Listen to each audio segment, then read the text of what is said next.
өнөөдрийн жагсаалыг одоо тэр нам энэ нам гэж ерөөсөө ядахгүйгээр л ерөөсөө өөрийнхөө одоо үзнээр нэмтлийг хэлье гэж. Яг нь бид нар ерөөсөө болохгүй байгаа юм болгоныг ярих юм бол бид ерөөсөө барагдах байлаа шүү дээ.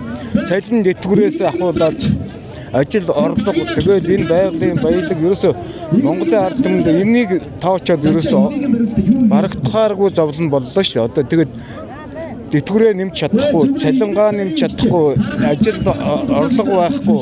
Тэгэл татвараа нэмээд байдаг. Тэгэл ийм байж ах чи ер нь бол бид нэр байж чадах ерөөсөө юу байхгүй боллоо шүү дээ. Одоо яг энэ төр засаг байгаа цагт цалин дэтгэврийг ерөөсөө нэмж яаж чадахгүй.